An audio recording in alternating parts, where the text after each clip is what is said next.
사도 바울을 통해서 우리가 성도의 삶에 대한 이야기를 함께 나누고 있습니다. 어제 우리가 함께 봤던 큐티에 보면 그리스도의 사랑을 아는 사람이 성도라 그랬습니다. 성도는 예배를 드린다는 거예요. 예배.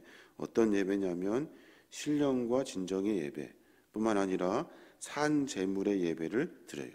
그러니까 예배는 시간대 들여서 가서 모여서 예배 드리는 어떤 예전이란 이런 것들을 사도 바울은 강조하지 않고 삶에 대한 이야기를 하고 있어요. 삶을 하나님께 드릴 수 있는가? 너의 삶을 하나님께 예배로 올려드리고 있는가? 하는 이야기를 하고 있는 겁니다.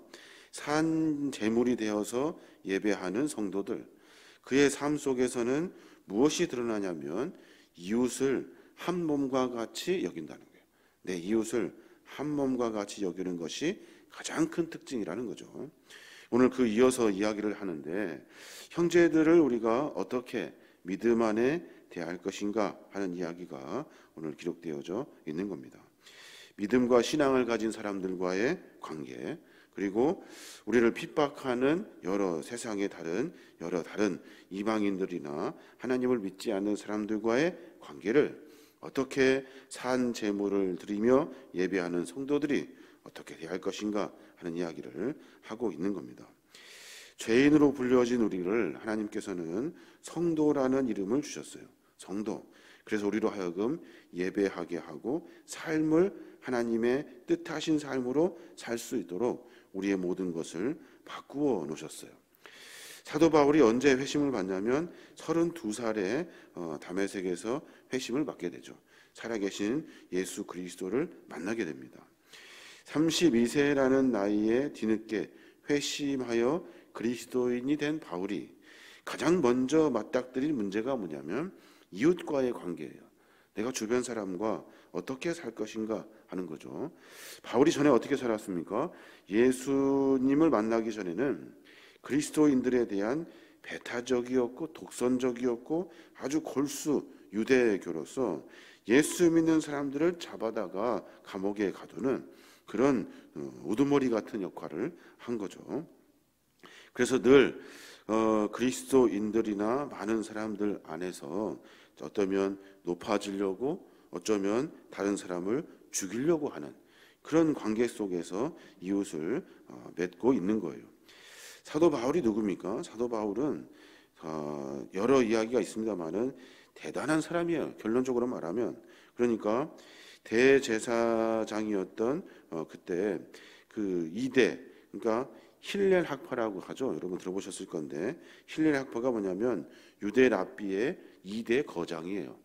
그러니까 가장 정치적으로 큰 어떤 한 줄기라고 할까요? 그 줄기의 거장이었던 힐렐의 친손자예요.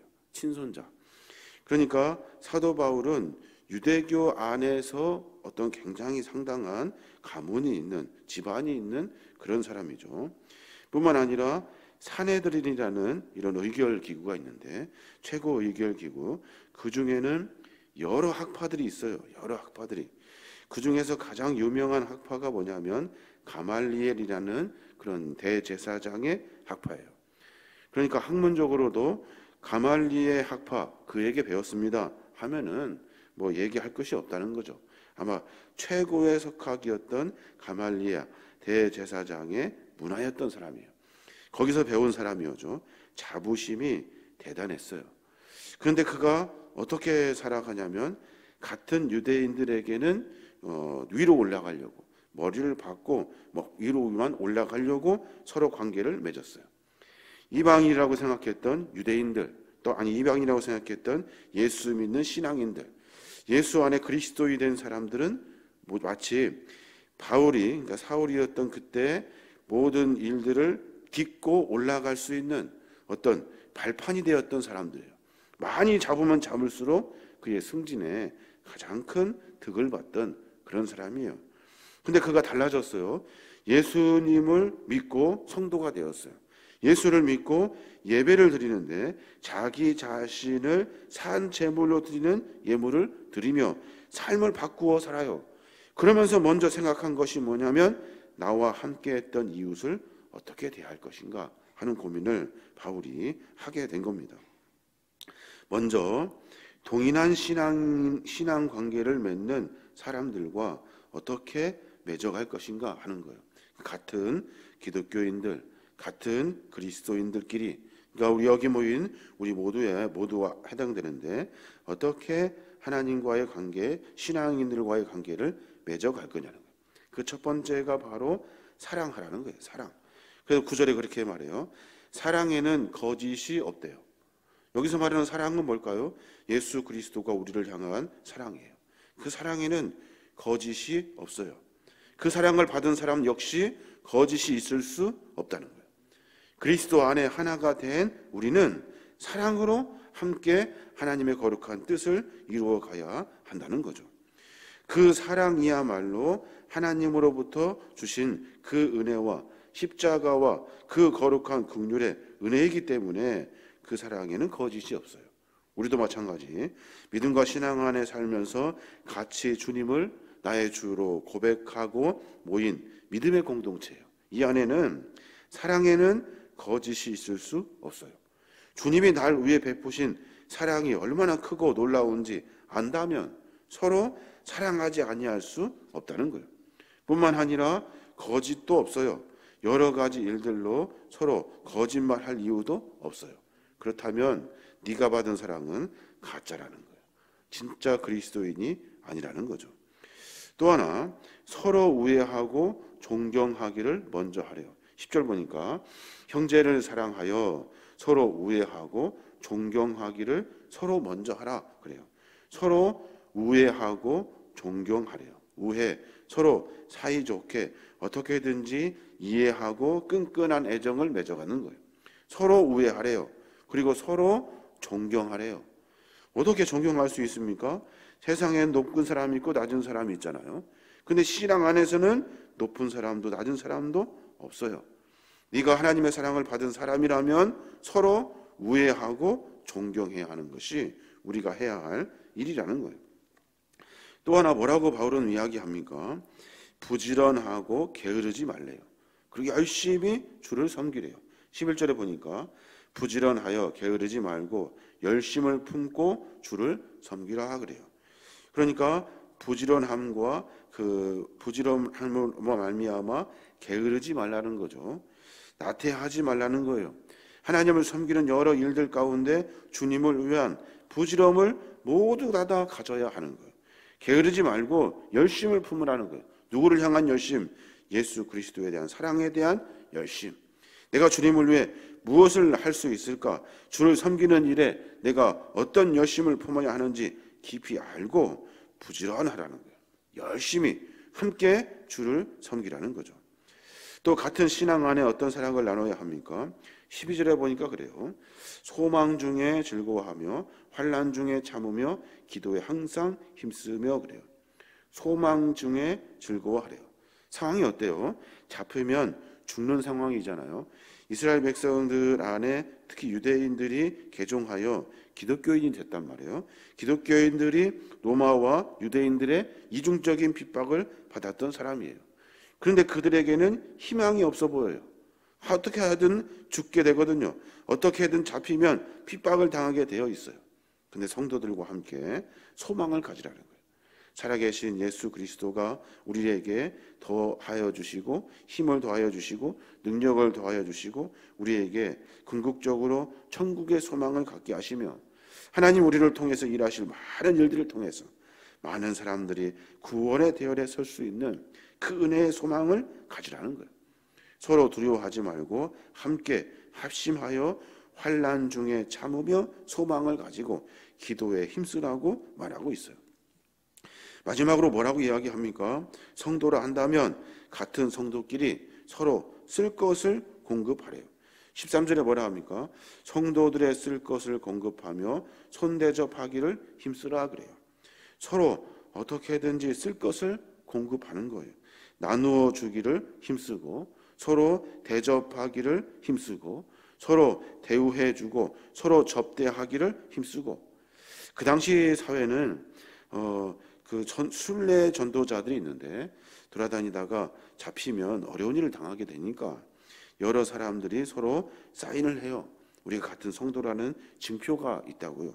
그래서 많은 사람들이 물고기 모양의 그런 사인을 서로 주고받으면서 함께 대접해 주었다는 거예요. 갈 데가 만만치 않으니 묵을 것이 없으니까 서로 대접하고 서로 함께 연대하라는 거죠. 우리 성도에서도 마찬가지입니다. 우리가 서로 나누는 것은 네가 나 도와줘라, 나에게 좀 뭐 좀 더 해줘라 하는 의미로 하는 것이 아니에요. 아무런 그저 사랑으로 말미암아 서로 함께 나누고 공급하고 교제하는 거예요. 이게 바로 예배, 산 예배를 제사를 드리는 예배의 성도의 자세라는 거예요. 이게 바로 성도라는 거죠. 또 하나 바울이 이야기해요. 그럼 불신자와의 관계를 어떻게 할 건가? 예수 믿지 않는 사람들과의 관계를 어떻게 할 건가? 그저 계속 도망만 다닐 거냐? 아니면 원수를 여기며 서로 미워만 할 건가? 바울은 거기에 대해 산 제사를 드리는 예배자들은, 성도는 그리해서는 안 된다는 거예요. 첫 번째 뭐라 합니까? 14절에 그래요. 너희를 박해하는 자를 축복하라. 축복하고 저주하지 말라. 그러니까 박해하는 자들을 축복하래요. 부탁인데 축복하고 저주 좀 하지 마라고 말하고 있는 거예요. 미워하지 말라는 거죠. 또 하나는 뭡니까? 15절부터 나왔는데 즐거워하는 자들과 함께 즐거워하고 우는 자들과 함께 울래요. 예수 믿지 않는 그리스도인들과의 관계에서 우리가 해야 할 일은 그들이 즐거워할 일이 있으면 같이 즐거워해주고 슬퍼할 일들이 있으면 같이 슬퍼해 주라는 거예요. 서로 즐거워한 일이 있으면 원수니까 시기하지 아니하고 서로 슬퍼한 일이 있으면 잘됐다, 꼬숩다라고 말하지 말고 같이 웃고 즐거워하라는 거예요. 16절에 서로 마음을 같이 하며 높은 데 마음을 두지 말고 도리어 낮은 데 처하며 스스로 지혜 있는 채 하지 말래요. 이웃과의 관계, 특히 예수 믿지 않는 사람들과의 관계에서 서로 마음을 같이 하래요. 높은 데 마음을 품지 말래요. 내가 저것들 이겨가지고 내가 위로 올라가겠다 그런 생각하지 말고 그들에게는 도리어 더 낮은 데 처하라는 거예요. 낮은 곳에 있으라는 거예요. 그것이 지혜 있다는 거죠. 지혜 있다고 자랑하지 말고 그리하지 말라는 거죠. 또 하나 뭐라 합니까? 17절부터 그래요. 17절부터 선으로 악을 이기라 그래요. 아무에게도 악을 악으로 갚지 말고 모든 사람 앞에서 선한 일을 도모하라 그래요. 여기서 말한 선한 일은 뭘까요? 선한 일은 주님이 우리에게 가르쳐 주신 사랑의 이야기예요. 그 사랑의 이야기를 사람들에게 베푸는 거죠. 내가 사랑받았어. 그러나 이 사랑을 너에게 내가 전해줄게. 이것을 선한 일들을 통해서 저 사람들이 이해할 수 없거든요. 저 사람과 우리의 관계는 원수지간인데 그런데 저들이 우리에게 모든 일들 가운데 선한 일을 해요. 사랑의 마음으로 대해 주더라는 거예요. 그 마음을 알고 깨닫고 돌이킬 수 있도록 하라는 거죠. 그러면 어떻게 됩니까? 그러면 몇 절입니까? 20절의 말씀에 보면 그래요. 내 원수가 줄이거든 먹이고 목마르거든 마시게 하라. 그리함으로 내가 숯불을 그 머리에 쌓아 놓으리라 그래요. 원수가 줄이거든 먹을 것을 주는 거예요. 목마르거든 마실 것을 주는 거예요. 어떻게 해요? 선한 일을 해야 하니까. 선한 일은 어떻게 만났어요? 하나님이 우리에게 사랑의 관계로 말씀해 주셨고 가르쳐 주셨거든요. 그 일들로 하는 거예요. 여러 번 말씀드렸습니다마는 원수와의 관계에서는 부끄러움을 당하게 하는 것이 원수를 이기는 방법이에요. 뿐만 아니라 19절에 내 사랑하는 자들아 너희가 친히 원수 갚지 말고 하나님의 진노하심에 맡기라. 기록되었으되 원수 갚는 것이 내게 있으니 내가 갚으리라고 주께서 말씀하시느니라. 무슨 말이에요? 원수는 하나님이 갚는 거예요. 하나님의 진노하심에 맡기라는 거예요. 그리고 나서 우리가 해야 할 일은 원수에 대하여 원수를 한다면 선한 일을 도모해야 돼요. 하나님의 사랑으로 그에게 줄이거든 먹을 것을 주고 목마르거든 마실 것을 주는 거예요. 그러면 내가 숯불을 그 머리에 쌓아 놓는 것처럼 얼굴이 부끄러워 벌게질 거란 말이에요. 그렇게 해서 원수를 갚는 거라는 거예요. 우리가 원수 갚으려고 선한 일을 하는 것은 아니지만 하나님은 분명히 우리가 하는 일들을 통해서 그 원수가 사랑의 사람으로 바뀐다는 거예요. 죽이고 싶은 마음이 있지만 그것이 사랑의 마음으로 바뀌어진다는 거예요. 누구처럼요? 예수 그리스도처럼. 주님이 우리를 보시고 왜 십자가의 고난을 당하십니까? 저거 다 그냥 다 쓸어버리면 될 거잖아요. 깨끗하게 될 일인데 주님은 우리를 보시면서 원수 같고 밉지만 그들을 위해서 십자가의 사랑을 보여주신 거예요. 이게 우리가 받아야 할, 우리가 배워야 할 하나님의 사랑이라는 겁니다. 바울은 그리스도의 사랑을 아는 사람을 성도라 그랬어요. 성도는 예배를 하는 사람이래요. 어떤 예배? 산 제물을, 자기의 산 제물을 드리는 예배를 드리는 사람이에요. 산 제물이 뭐예요? 산 제물은 내 삶을 드리는 예배예요. 뭐 시간 드리는 예배가 아니라 내 삶 전체를 드리는 거예요. 뭐가 가장 큰 문제일까요?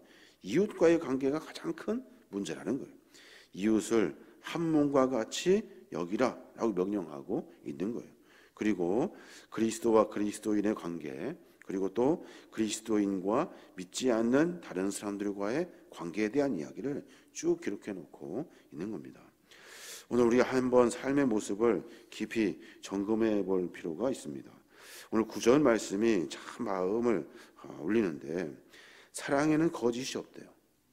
네가 진짜 사랑받았니? 라는 질문에 너가 진짜 사랑하고 있니?